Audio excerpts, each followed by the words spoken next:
ये च बुद्धायते ताच ये च बुद्धनागत.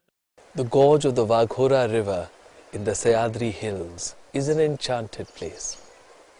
Here two streams met, one of the sophisticated development of the art of painting even at this early date in India, and the other filled with the compassionate philosophy of the Buddha. These streams came together to create a body of painting, which has inspired the art of a whole continent.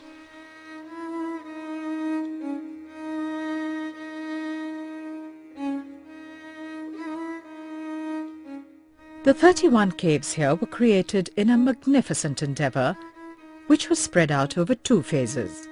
The first around the 2nd century BC, and the other in the 5th and 6th centuries AD.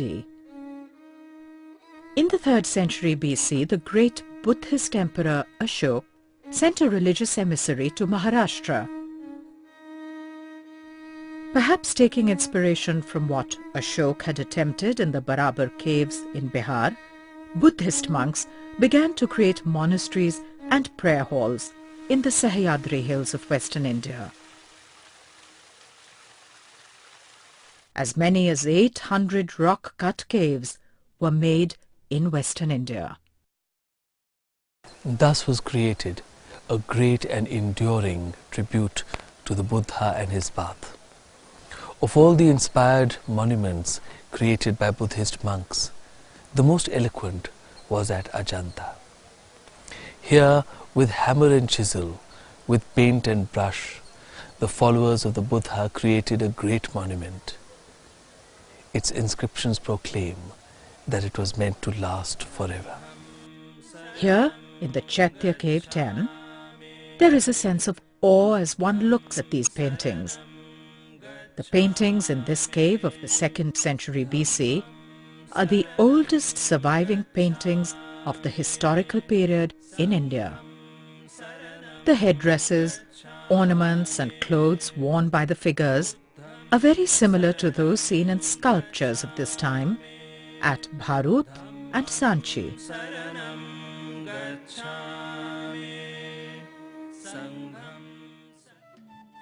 The next great cave to be created at Ajanta was Cave 17. The walls of this cave are covered with many Jatak stories, such as the Vishvantara Jatak you see here. It is the old manner that stories are told to pass on knowledge. The message of the Buddha is enshrined in the happenings of his life and in the stories of his previous births, in the form of different men and animals. In his previous births, he is called a Bodhisattva, a being who is on the path towards enlightenment.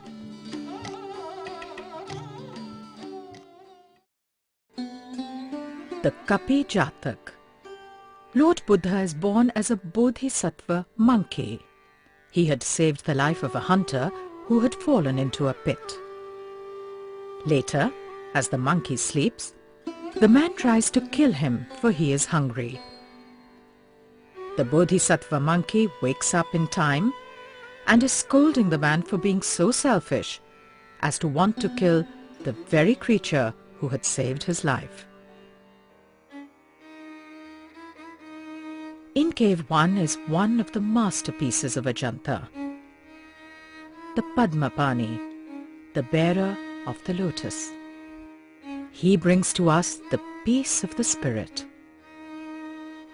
Over his left shoulder are these playful monkeys. Above his right shoulder, we see a joyous celestial musician, this Kinnar. Amid all this activity, the Bodhisattva responds to a deep harmony. He looks within.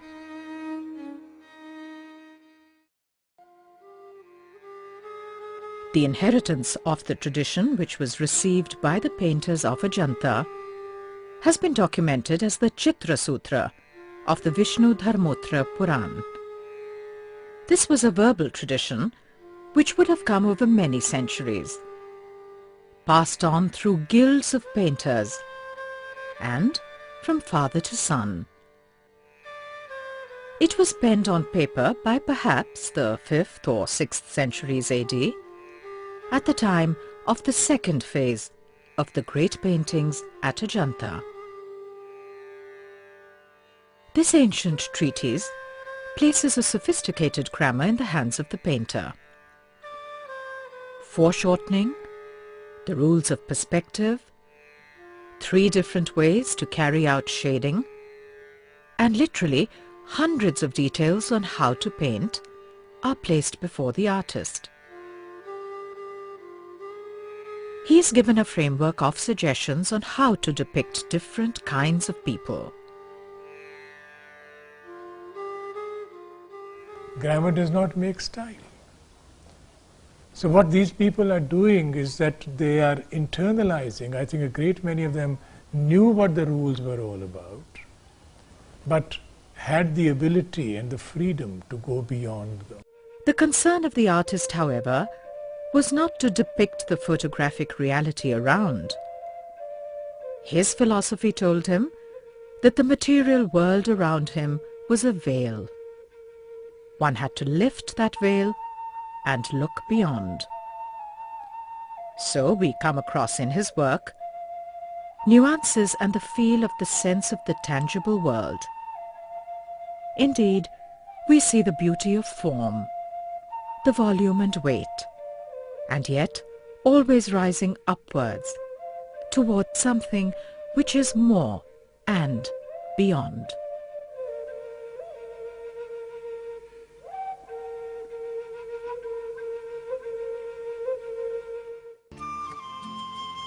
It was a great moment in history, when the artist had a blossoming tradition of Indian art and the breath of inspiration in him. These humble painters had a great vision, a vision of humanity and compassion, which moves us and completely enthralls us till today.